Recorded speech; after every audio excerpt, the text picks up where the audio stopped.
Bueno, pues vamos a continuar con nuestros temas de la clase. Y ahora sigue turbidez. ¿Qué les pareció la aplicación de Turbidity en Lakes?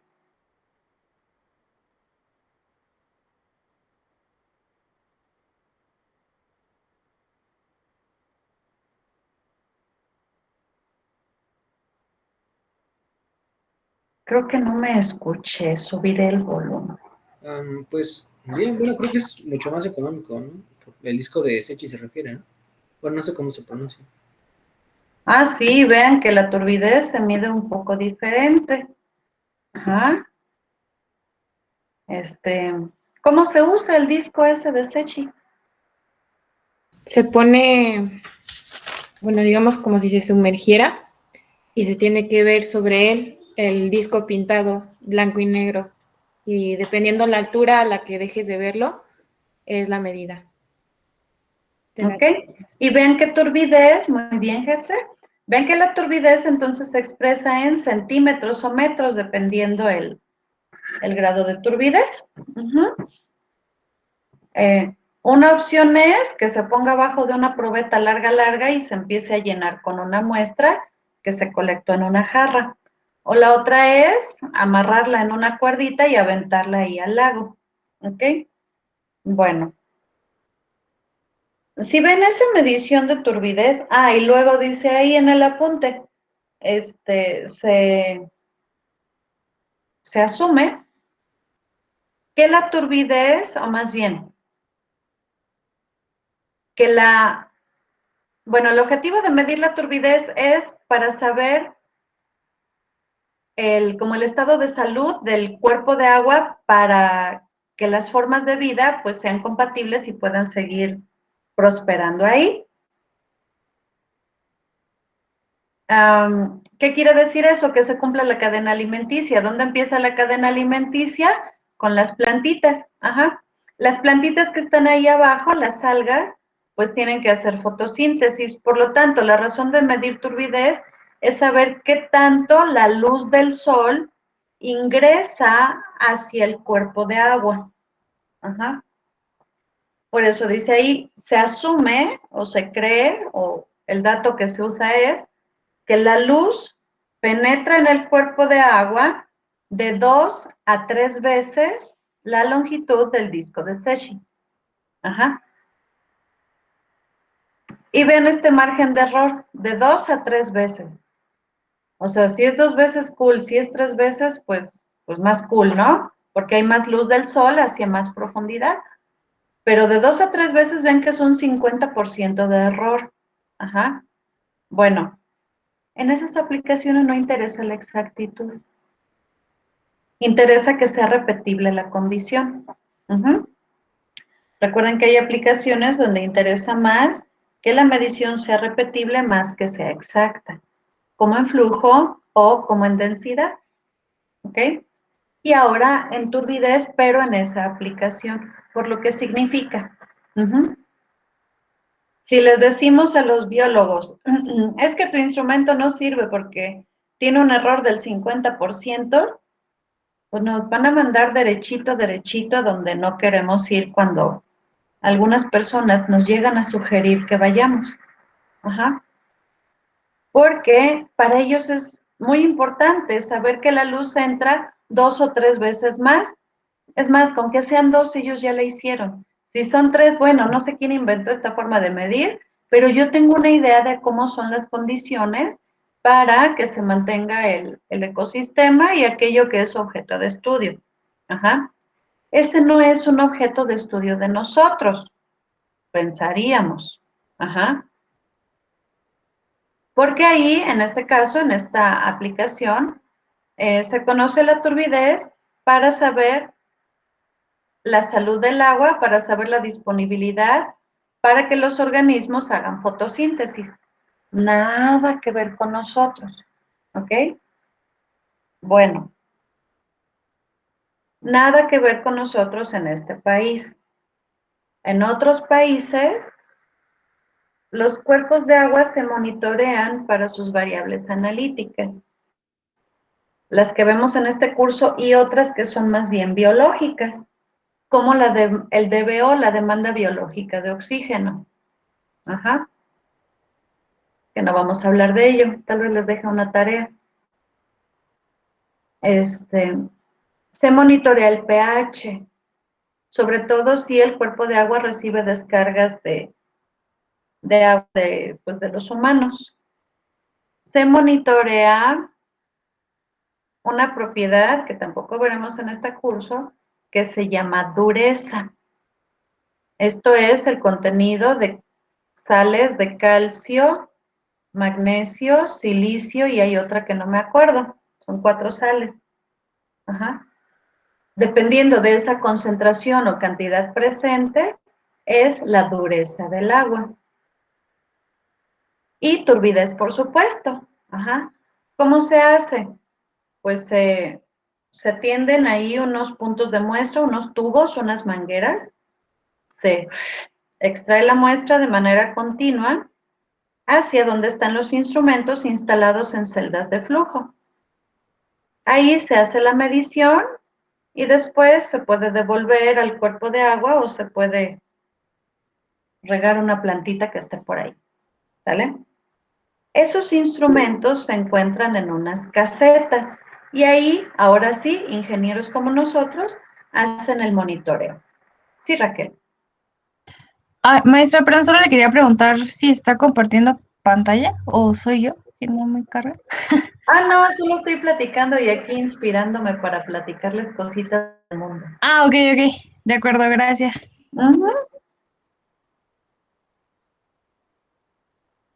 Por fin llegó Orlando. Orlando, son 8 minutos tarde. ¿Dónde andabas? Ya estaba, maestra, nada más que me sacó el internet. Ok. Yo sé qué es eso. En las mañanas vienen las broncas que tengo.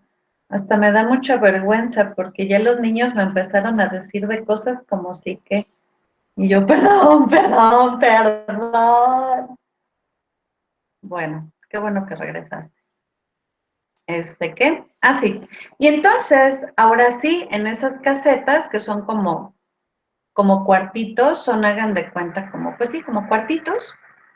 Ahí es donde ahora sí, ingenieros como nosotros, vamos a ver las mediciones, revisar el historial en el sistemita de control, en el SCADA. Es una escadita, ¿no? Porque nada más se adquieren datos. Pues no vamos a controlar la dureza del agua, pues no, es un ecosistema, es algo ahí natural. ¿Sale?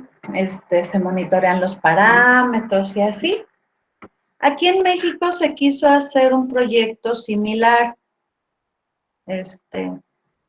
Ya no supe si se hizo o no. Iban a poner 13 casetas y las casetas iban a ser, hagan de cuenta como, ¿ven los contenedores, esos que son como cajitas que cargan los trailers y que se ven así en los videos de los puertos donde hay barcos con muchos contenedores así que son cajas largas? Como esa cajita, bueno, una cajotota, ¿no? Como caja de tráiler, así. Esas casetas, o más bien, esos contenedores para fungir como casetas, se iban a poner en en algunas presas y en algunos lagos aquí en México.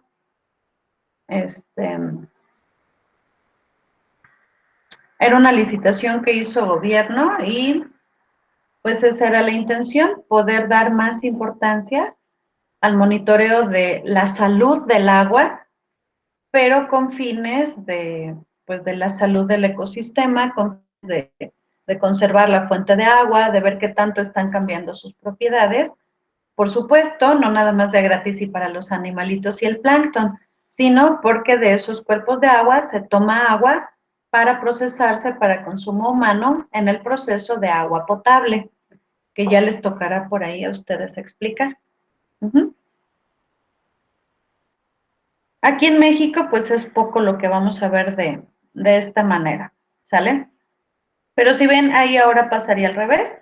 Pues un biólogo, luego sí pasa, ¿eh?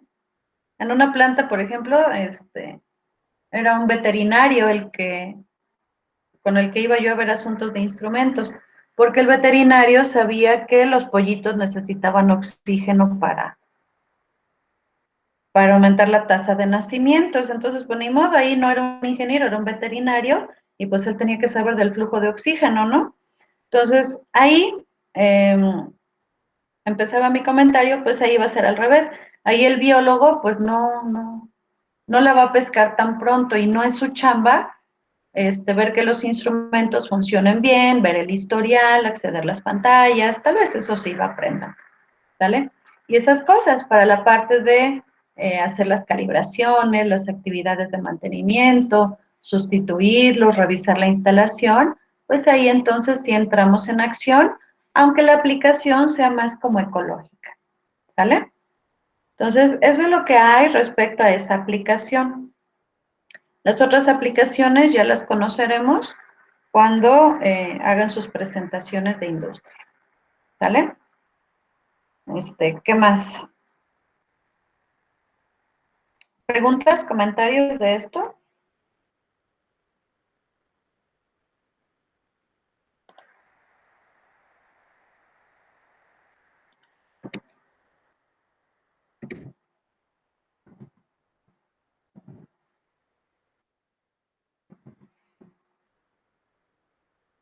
Rayos, parece que no. Bueno, les voy a proyectar el apunte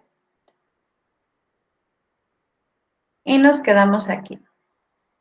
Ya cubrimos esto de los sólidos suspendidos totales. Y ahora vamos a ver otras actividades de mantenimiento de un instrumento de medición de turbidez. La limpieza del sensor es parte de las actividades de mantenimiento. ¿Cómo se lava? Pues nada más se enjuaga con agüita y se limpia con un pañuelito desechable seco. Si el agua no funciona, entonces se puede utilizar una solución de detergente suave. Y ya después del detergente, ahora sí lo enjuagamos abundantemente con agua. Importante, donde está la lámpara y el fotodiodo, que es el detector, ahí no se talla, mucho menos con cepillo de alambre. Ajá. Dice ahí, no vaya a rayar la lente, bueno, no es lente, la ventanita, la protección de la lámpara o del fotodiodo, ajá, que es de la fuente de luz y del detector. Si hay incrustaciones, entonces se utiliza una solución de ácido que aplicamos con un cotonetito, así con toda la paciencia del mundo, así como los arqueólogos limpian los dientes del tiranosaurio, igual, así, suavecito y con toda la paciencia. Ajá. Ya ven que terminan de desenterrar el mamut con pura brochita de pelo de castor, igualito, así, despacito, de pelo de cola de venado, despacito, despacito, hasta que terminan de desenterrar el animal.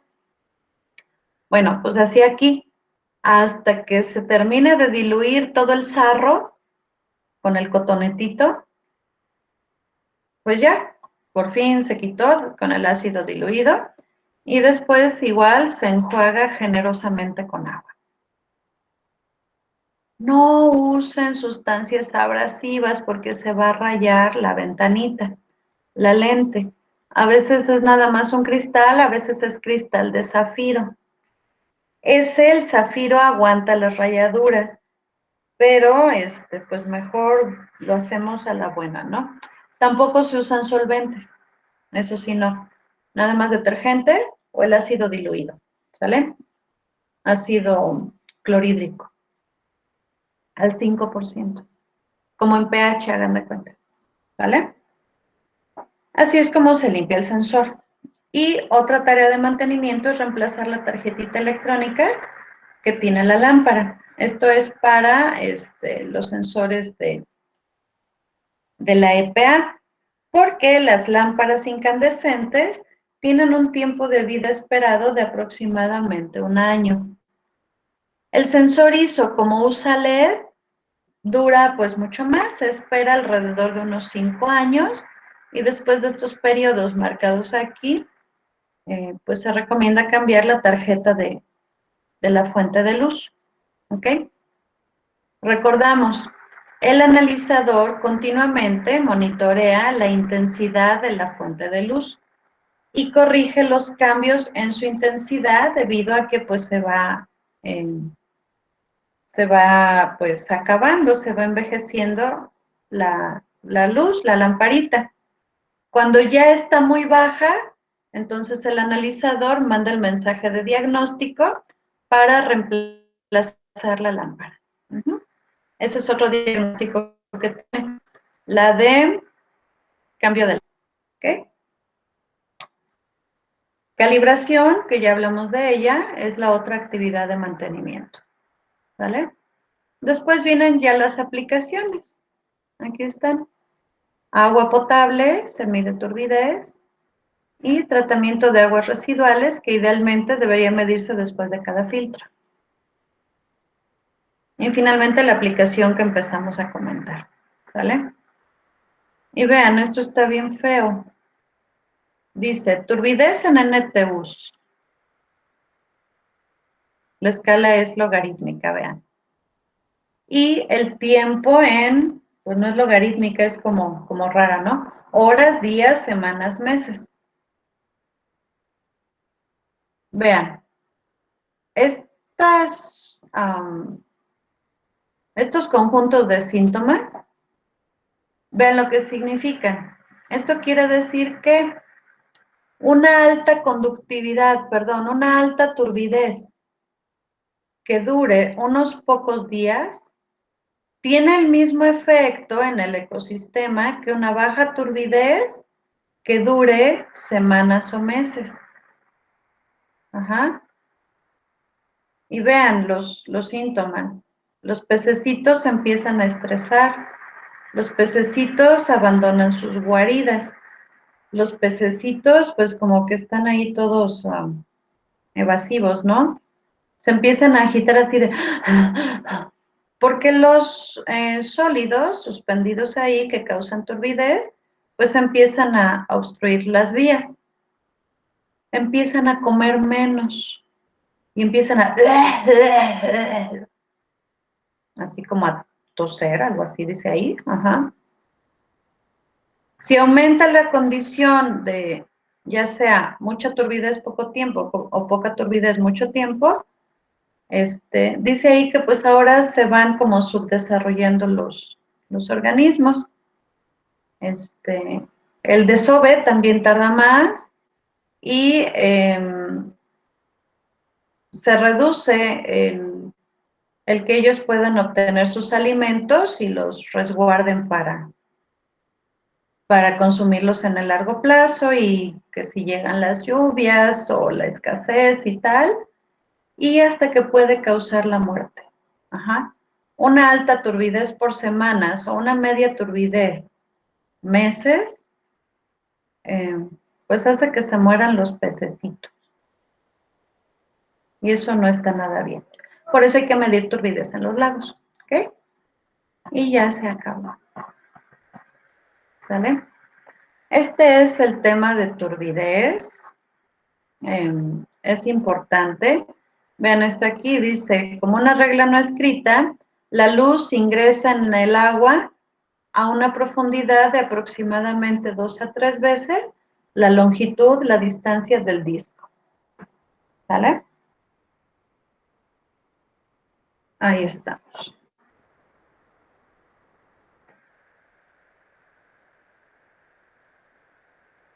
Dice, si las lecturas son altas, quiere decir que necesitamos más cuerdita para que, o más bien, longitudes de profundidad del disco más grandes, significan que vamos a necesitar más cuerdita porque el agua es más clara. Lecturas de corta distancia, de corta cuerdita del disco, quiere decir que el agua pues está muy turbia o está pues de algún color. ¿Sale?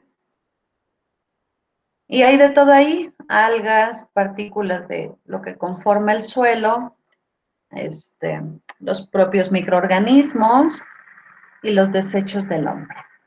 ¿Ok? ¿Preguntas, comentarios?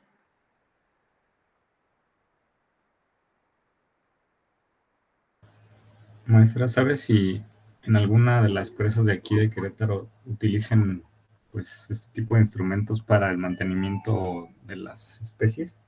Porque, por ejemplo, en Colón, creo que algunas personas viven de la pesca en la presa de Colón. Pero la verdad desconozco si hagan este tipo de prácticas. Ay, la verdad no sé, la verdad es de que, este, ojalá sí, pero como la aplicación no es así como aplicación que nos interesa a los ingenieros, la verdad es de que nunca, ha llegado por ahí el rumor de mis contactos de que sí lo hagan, la verdad desconozco por completo. Y cuando voy así a algún lugar, la verdad es de que pues nunca me da por preguntar, ¿no? Fui, por ejemplo, una vez al lago de Chapala, súper turbio, y dicen que ahí se toma el agua para alimentar, bueno, para que beban agua los jalisquillos.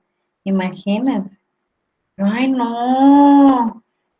Pero la verdad verdadera, no, no tengo idea, ¿eh? Desconozco totalmente.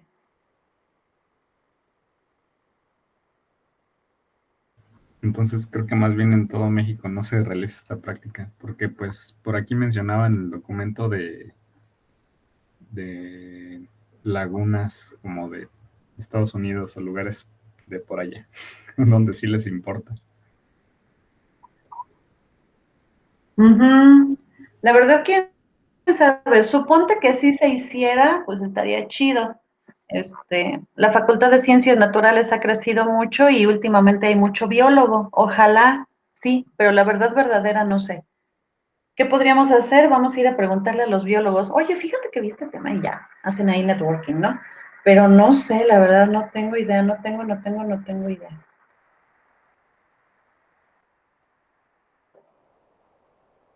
Va, muchas gracias, maestra. Nada más era un comentario. Ujú, gracias.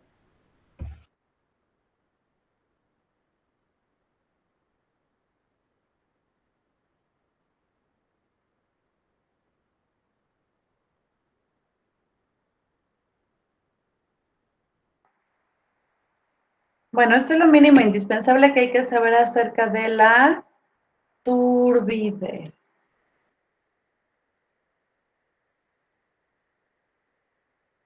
Sigue humedad y acabamos. Bueno, vamos a empezar el tema. Capítulo 6, humedad. Y como ya hicieron la tarea, el principio de medición ya no se los dejé, ¿verdad? No, maestra, fueron nada más las definiciones. Las definiciones, ok. Bueno, ¿qué hacemos? Pues vamos a revisarlas entre todos.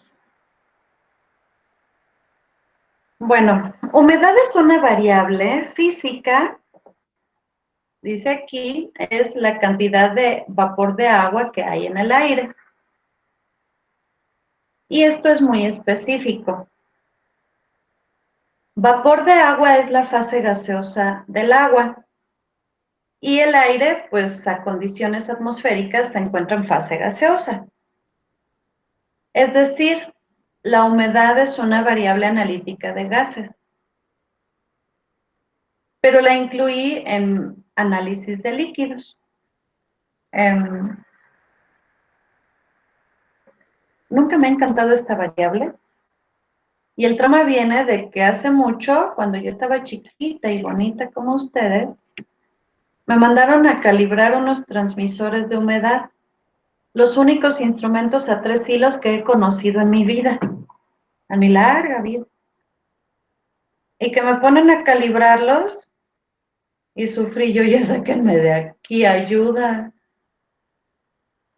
Tardó 1000 años en estabilizar la lectura y la verdad es que hasta la fecha no estoy segura si lo hice bien o no, no tenía ni la más remota idea si eso realmente era como se tenía que hacer. Yo seguí el procedimiento y la verdad me traumó porque pasaba casi una hora y no terminaba de estabilizar la lectura. Y entonces me traumó y esta variable no me encanta. ¿Sale? No, no me encanta. Y siempre platico este mismo trauma cada vez que empiezo este tema y no me encanta. Es más, a veces se los dejo de tarea. No hay dudas, bueno, ya, examen, adiós, bye, ya, adiós, adiós, adiós, bye, next, ¿vale? Pero es una variable muy importante en la industria. Se le da el tratamiento de variable analítica, porque se calibra con buffers, porque los sensores se instalan como, más o menos, como todos los demás que hemos visto, sobre todo en inserción, o bien hacia el aire libre, porque se quiere medir la humedad del aire, ¿no? Entonces así, una plaquita, el tubo y se acabó, como aparece aquí más adelante, ¿eh? Una plaquita, el tubo ahí inserto y ya, porque tiene que medir la humedad del ambiente, ¿vale? La humedad es una variable meteorológica también. Ajá. Entonces a los de ambiental también les interesa con fines de pronóstico del clima. En proceso, ¿para qué se utiliza? Aparte de que ustedes van a investigar alguna aplicación para tareas, para el trabajo de investigación, la humedad se utiliza para procesos de secado. Hay equipos de proceso que se llaman secadores. En la industria del papel, la humedad es fundamental, pero no en el aire, en el producto, en el sólido, en el papel. Uh-huh. Por ahí en cierta planta donde hacen cierto papel bond, querían hacer un experimento, que si haciendo una medición de la humedad en el aire, justo en la salida de los secadores en la industria del papel son unos rodillos que tienen doble pared, en la pared interna llevan un flujo de vapor, y entonces se calienta mucho su superficie, y sobre la superficie va corriendo el carrete de papel, una tira enorme, larga de aquí hasta allá, pero bien allá de papel.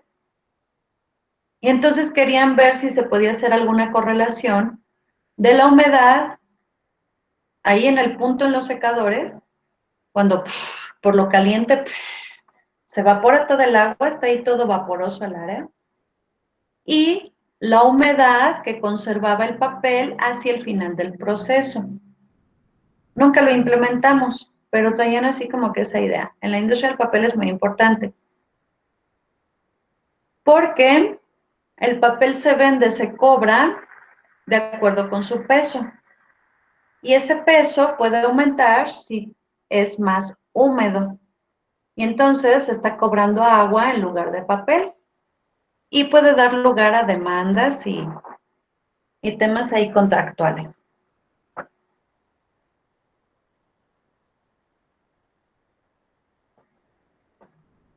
La humedad también se utiliza en ambientes o en cámaras en donde alguna sustancia o material debe pasar un tiempo para adquirir ciertas propiedades. Se usa para hacer pruebas del tiempo de fraguado del concreto. Ajá. No va a fraguar igual en un ambiente húmedo que en uno más seco. En la industria alimenticia me tocó ver que había unas cámaras como de reposo, no eran ni de refrigeración, ni de nada, nada más eran cuartos para guardar unos contenedores. Y dentro de esos contenedores estaba la masa para hacer cierto tipo de galletas que necesitan masa fermentada. Esa masa debe pasar ahí, no me acuerdo si 24 o 48 horas, pero después de ese tiempo debe adquirir tal propiedad. Y también después de sus investigaciones y desarrollos, vieron que si esa masa se fraguaba o como se dice, se maduraba en un ambiente de tal o cual humedad, entonces adquiría tal punto de madurez del cual dependía la calidad de la galleta que se fabrica. Y entonces ese cuarto, esa cámara tenía que tener humedad controlada.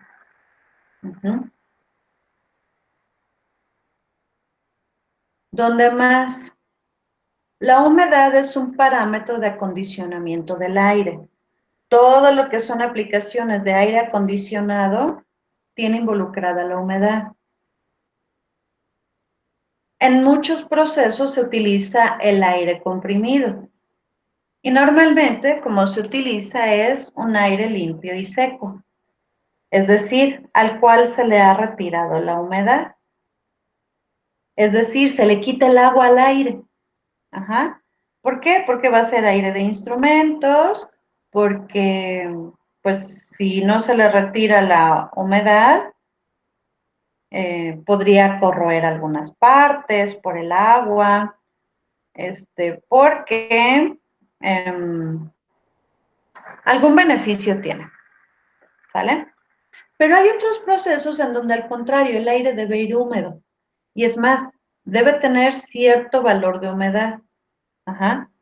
Porque aquello a donde se dirige ese aire acondicionado, con temperatura controlada, con humedad controlada, tal vez hasta con presión controlada, corriendo a un flujo controlado, da ciertas propiedades al producto. Ajá.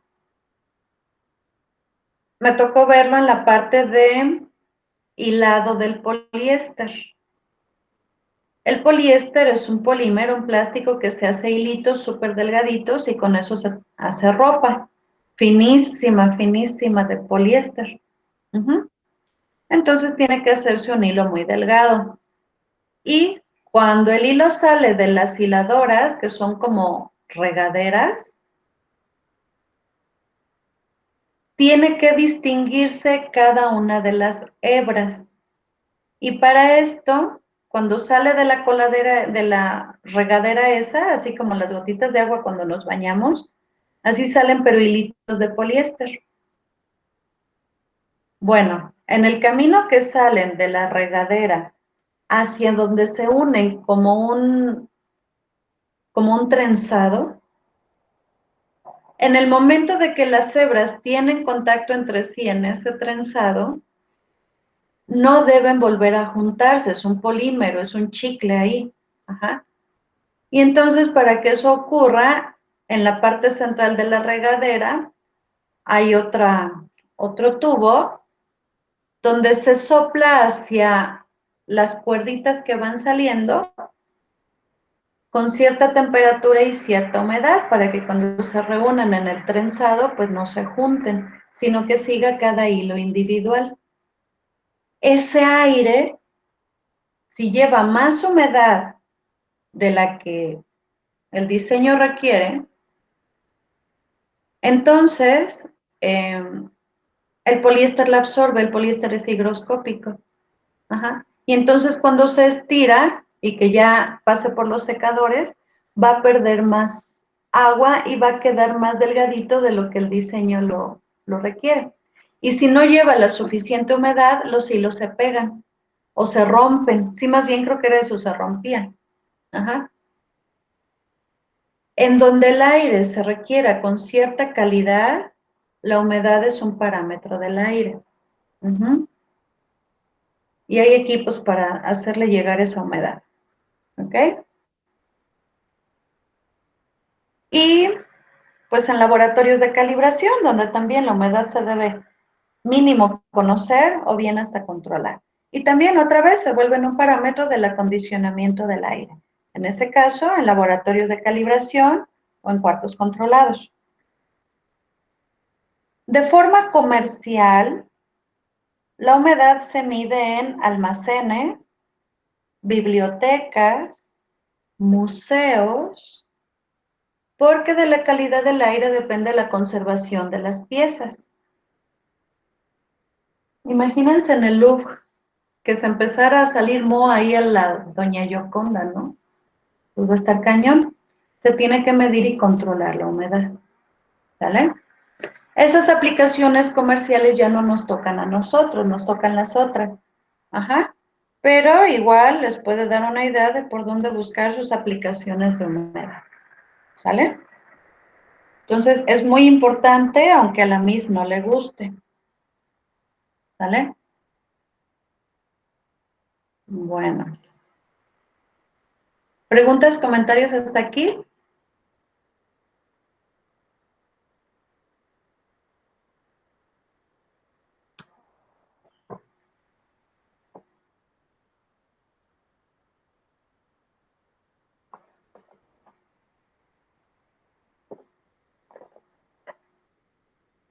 Creo que ya se durmieron. Oigan, ¿ya se durmieron? No, maestra, aquí estamos. Ningún comentario. No, no, no, no, Dios mío, mande, mande, no, no, no, aquí estamos bien despiertos. Bueno, vamos a empezar. Es más, empiecen ustedes.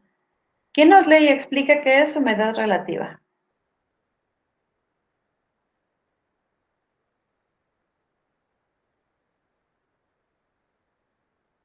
Yo también, yo. No se peleen, niños, no se peleen.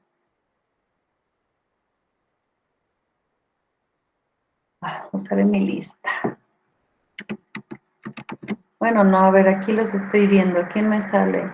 Daniel Santana. Sí, maestra. Humedad relativa es la relación de la presión parcial de vapor de agua en una mezcla gaseosa de aire y vapor de agua y la presión de vapor saturado de agua a una temperatura específica. En otras palabras, la humedad relativa es la cantidad de vapor de agua que... A ver, me perdí. Me quedé en humedad. Bueno, en otras palabras, bueno, sí, humedad relativa es la cantidad de vapor de agua que hay en el aire en una temperatura específica comparada con la cantidad máxima de vapor de agua a una temperatura específica. Muy bien, y en tus propias palabras, ¿cómo es? Bueno, esta es una cantidad que se representa como porcentaje que nos indica la cantidad de vapor de agua que hay en el aire en una temperatura específica, que esta se compara con la cantidad de vapor máxima de agua, igual a una temperatura en específica. ¿Sí me estoy dando a entender? Mazo. Bueno, lo que quiero decir es una relación de porcentaje de una cantidad de vapor de agua a comparación con la cantidad de vapor máxima que trae en una temperatura en específico. Muy bien, vean esto, es en porcentaje. Ajá. Si tuviéramos un cuarto, gracias. Si tuviéramos un cuarto lleno, cerrado, sellado, así de un pedazo de atmósfera, y a ese volumen atrapado de aire le medimos la temperatura, nos quedamos con esa temperatura y le empezamos a echar más agüita adentro. Así. Más vaporcito de agua. Vapor, vapor, vapor, vapor, vapor. Va a haber una cantidad máxima, máxima, más máxima de cuánto vapor le podemos echar. Antes o sin que condense ese vapor de agua. En algún punto, si le seguimos echando vaporcito, olvídenlo, ya no le cabe más. A esa temperatura ya no es posible que el agua que contenga ese volumen de aire siga siendo fase gaseosa. Va a empezar a formar gotitas en la pared. Entonces ya ahí le paramos. Antes, minuto, medio microsegundo antes de que se forme la primera gotita, hasta ahí llegamos. Esa fue la máxima cantidad de vapor que ese volumen de aire que está a esa temperatura puede contener. Ese máximo no lo vamos a hacer en la vida real. Hay tablas, las tablas del vapor, ¿sale? Entonces, ¿qué es lo que se hace? Se atrapa un volumen de aire, bueno, es el equivalente a, se atrapa un volumen de aire, se separa el agua que contiene y se hace el porcentaje. ¿Cuánta agua tiene ahorita contra cuánta agua sería su máximo más máximo que podría contener? ¿Ok? Se hace porcentaje y esa es la famosa humedad relativa. ¿Ok? La del clima.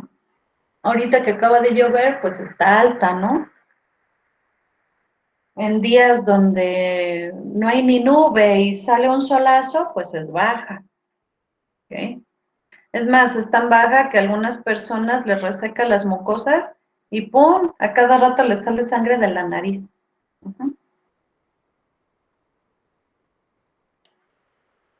Otro concepto es el de humedad absoluta. ¿Quién lo explica, por favor?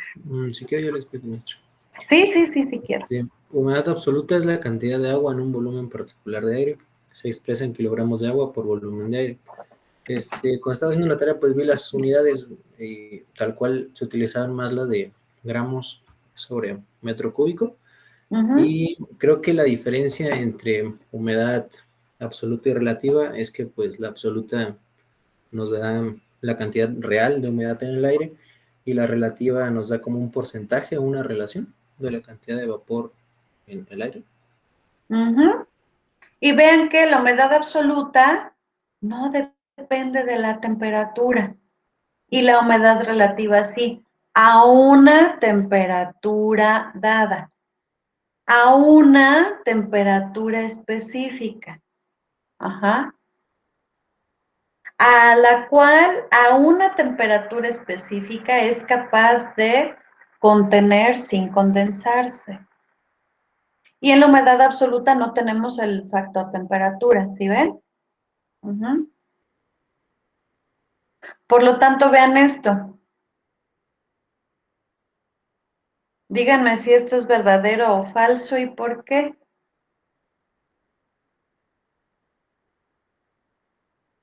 Para la misma humedad absoluta, con un cambio de temperatura vamos a tener diferente humedad relativa, ¿verdadero o falso?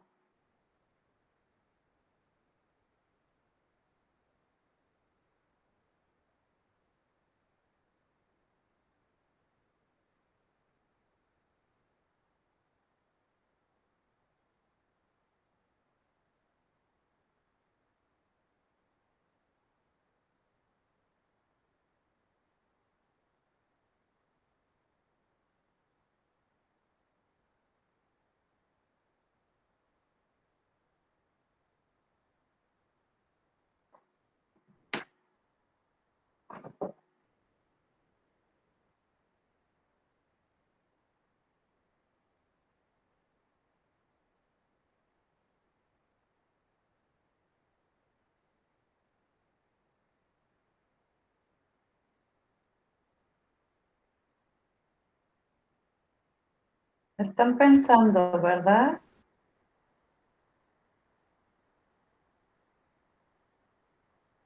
¿Podría volver a repetir cómo fue lo que dijo maestra, por favor? Para una temperatura, perdón, para una humedad absoluta fija,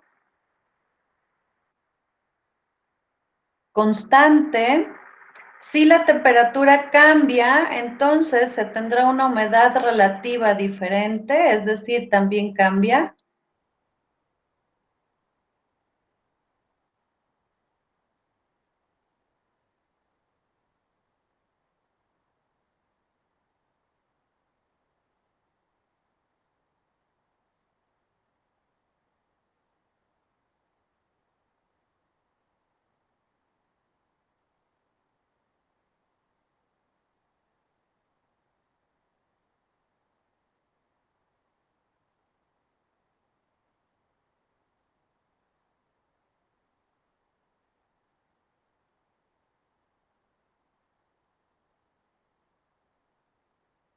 Se refiere que si la humedad absoluta va a cambiar con respecto a la temperatura.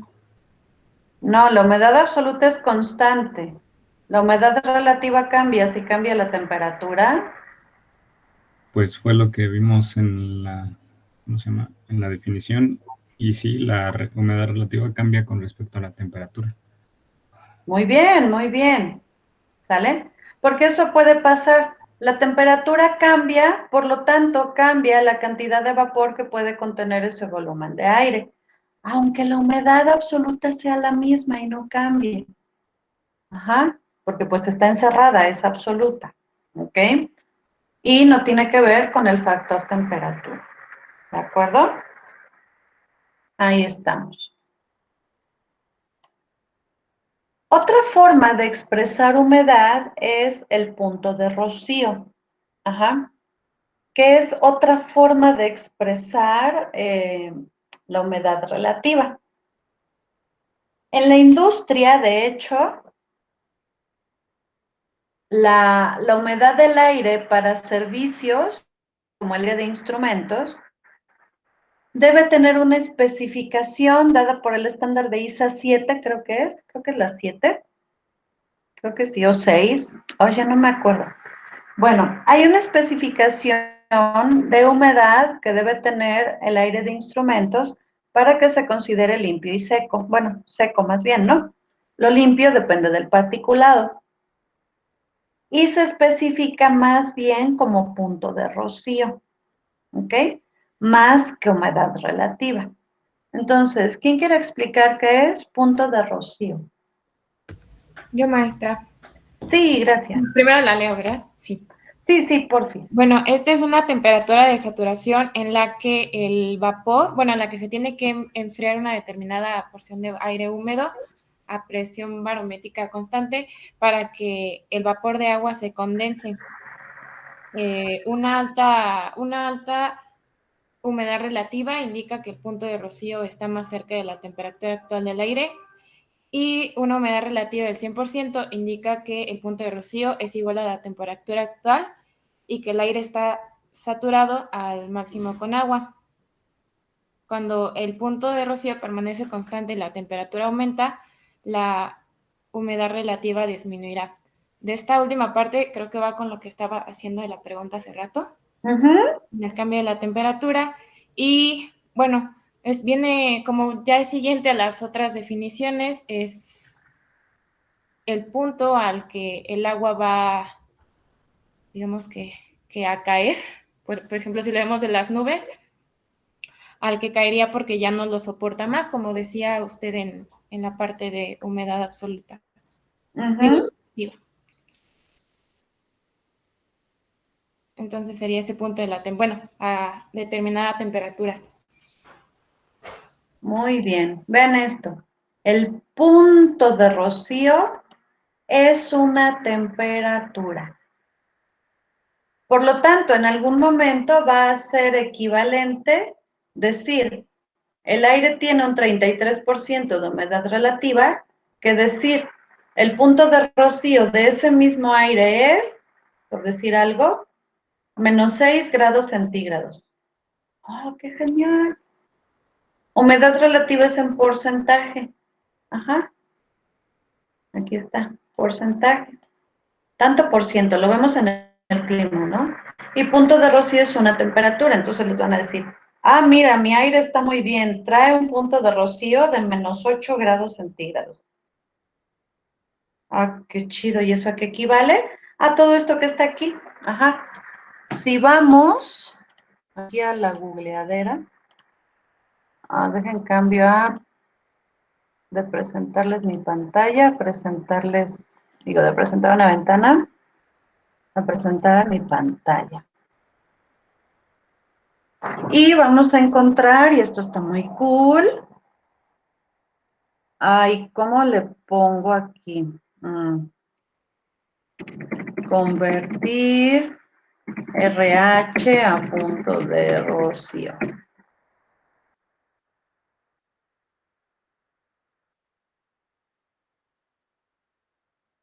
HR. Eso. Ven esto. Calculadora de puntos de rocío. Esto está cool.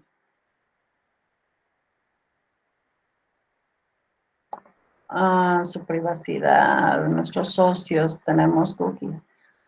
¡Ay, qué miedo! ¡Ay, ay, ay, ay! Pues ya que. Bueno, aquí, introduzca la temperatura. Introduzca la humedad relativa. A la cual se encuentra el aire y el programa devuelve el punto de rocío. Bueno, si la temperatura es de, como ahorita que está lloviendo, ¿no? ¿Cuánto estará la temperatura? Unos 20 grados centígrados. Por ejemplo, aquí en mi aplicación del clima, que siempre la veo para saber si va a llover. Estamos a 25. ¿25? Según. Aquí yo tengo 20, le atiné. Bueno, es que yo vivo hasta acá por el pueblito. Bueno, 25. Y la Sí, es humedad, 20. ¿perdón? Que sí es 20. ¿Ves? Si es 20, ganamos, ganamos, ganamos. Humedad, dice aquí.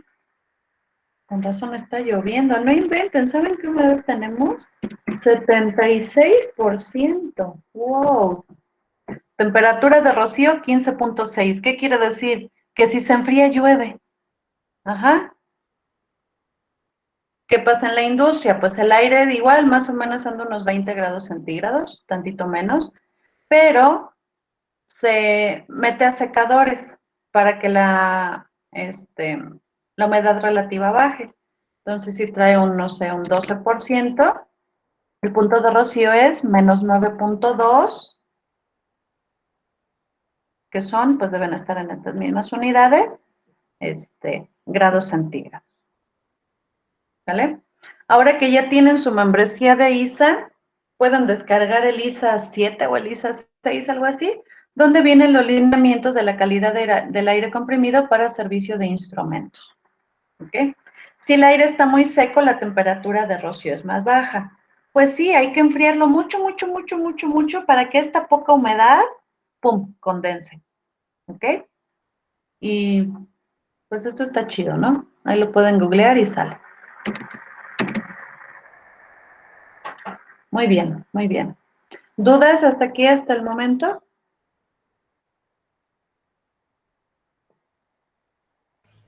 No, maestra.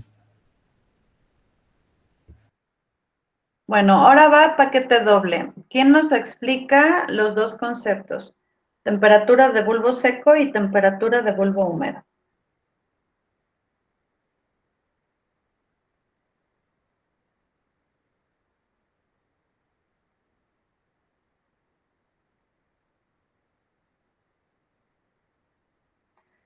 Ay, otra vez, déjenme ver a quién veo aquí en la pantalla. Orlando, por favor. Sí, maestro.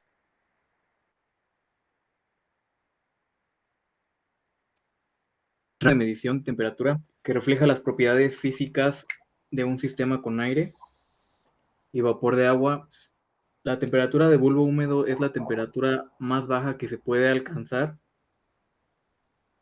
mediante la evaporación del agua únicamente. A diferencia de la temperatura de bulbo seco, la temperatura de bulbo húmedo es una indicación de la cantidad de humedad en el aire. Y la temperatura de bulbo seco, dice, es la temperatura del aire medida por un termómetro expuesto libremente al aire, pero protegido de la radiación y de la humedad. La temperatura de bulbo seco es la temperatura que generalmente se considera la temperatura del aire y es la verdadera temperatura termodinámica. Es la temperatura medida por un termómetro regular expuesto a la corriente de aire. A diferencia de la temperatura de bulbo húmedo, la temperatura de bulbo seco no indica la cantidad de humedad en el aire. Pues creo es la parte de la temperatura de bulbo seco, es la que nos va a indicar como la que está en el exterior, ajeno al proceso. Y dentro de la temperatura de bulbo húmedo, es como la temperatura más baja que se va a encontrar antes de que el agua evapore. Maso. Bueno, eso fue como que lo que entendí. Ujú. Esto era, la verdad es de que si nos va bien en la vida nunca veremos esto. Esto era hace 1000 años, un par de medidas que se obtenían pues de manera experimental, envolviendo con algodoncito ahí humedito un bulbo de un termómetro de mercurio. Entonces vean, son valores de temperatura.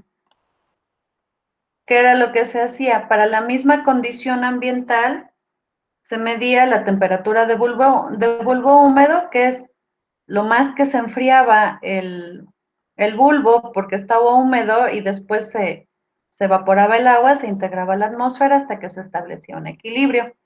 Y la de bulbo seco es pues misma cosa, pero sin el algodoncito mojadito.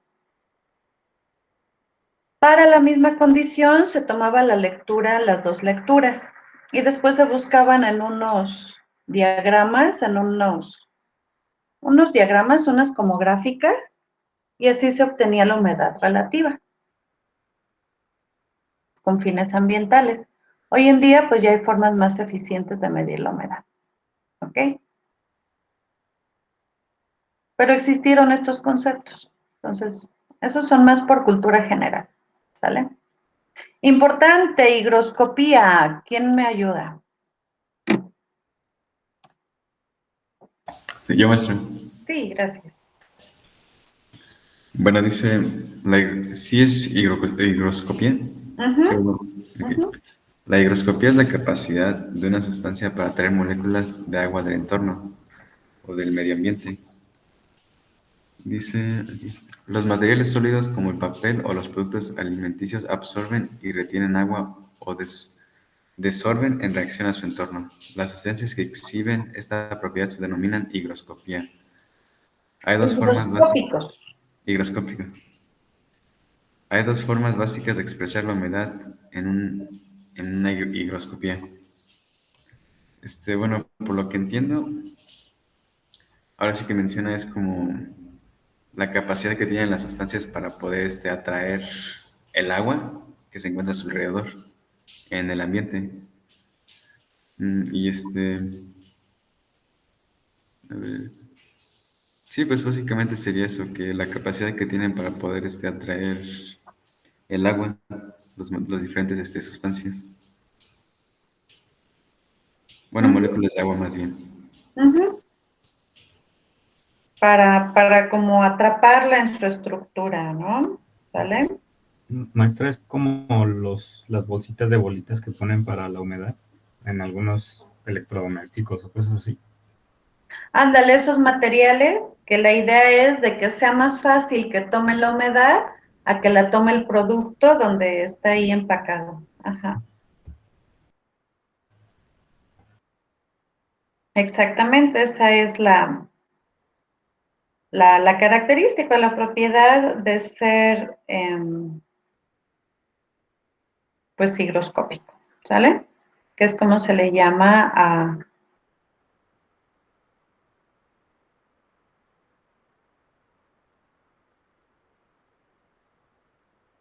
a esta propiedad, ¿vale?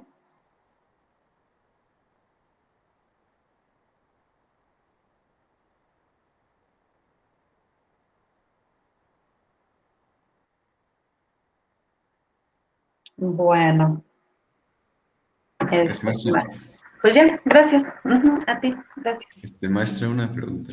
Sí, Y bueno, por ejemplo, más que nada como para qué serviría, porque, bueno, ¿por qué nos serviría conocer qué tanto atrae el agua? esto es porque hay ciertos materiales que queremos que la absorban. Hay otros materiales que no queremos que la absorban. Y donde sí queremos o no queremos, entonces quiere decir que en esa atmósfera donde se encuentran, pues debería existir cierta humedad.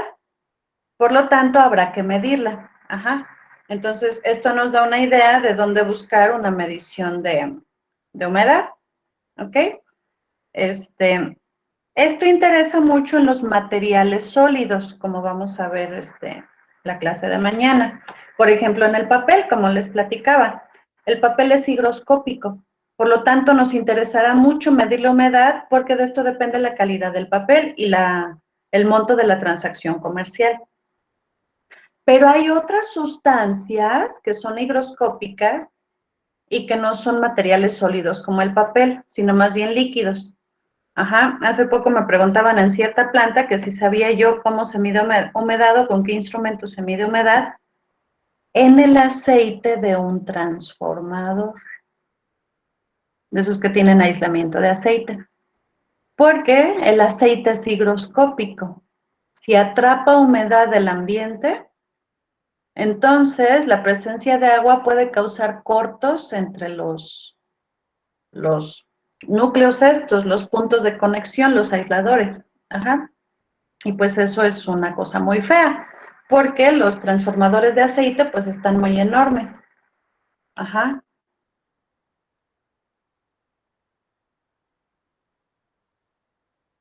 Ok, sí, maestra, gracias. Ajá.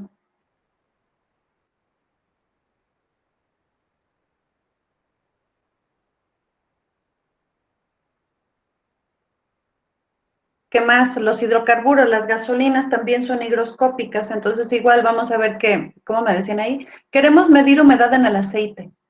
Más bien es como contenido de agua, ¿no? O como concentración de agua dentro del aceite. Pero entonces, ¿qué es lo que vemos? Que cuando hay materiales higroscópicos van a tener un efecto en la humedad del ambiente, por esa mayor o menor absorbencia del agua, ¿sale? Del agua del ambiente, echa vapor en el ambiente, ¿sale?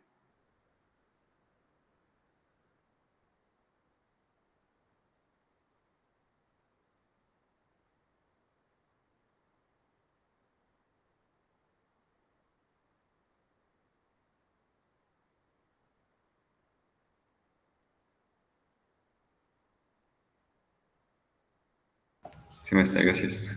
Va, ahí estamos. ¿Qué más? Los textiles también son higroscópicos, hay que medir humedad por ahí. El siguiente concepto es contenido de agua. Ajá. Y aquí ya hablamos precisamente, ya que la humedad nos interesa en una sustancia en presentación en estado sólido, es donde pues no podemos hablar de humedad relativa porque no estamos hablando del ambiente, pero esa humedad puede ser parte del peso de una sustancia, como en el papel, ¿sale? Entonces ahí hablamos de contenido de agua y entonces vean, el contenido de agua de una sustancia higroscópica, el papel, los textiles, como el nylon, es muy higroscópico el nylon, el poliéster, ajá, se puede expresar como cuánta agua de todo su peso, más bien, cuánto peso de todo su peso corresponde nada más al peso del agua que contiene la sustancia. Dice aquí, este valor es de interés cuando el producto es vendido en peso, como el papel. Ajá. Y podría servir como una especie de guía, de parámetro, ajá, de algunas otras propiedades del material. Por ejemplo, y viene por ahí más adelante, de crecimiento biológico, ajá.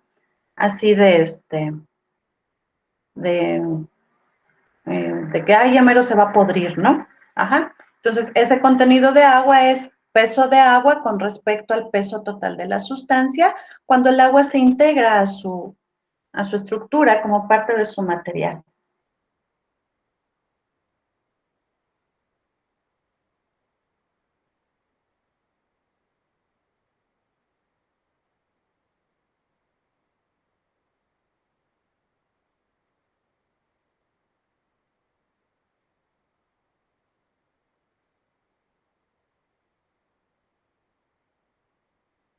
¿De acuerdo?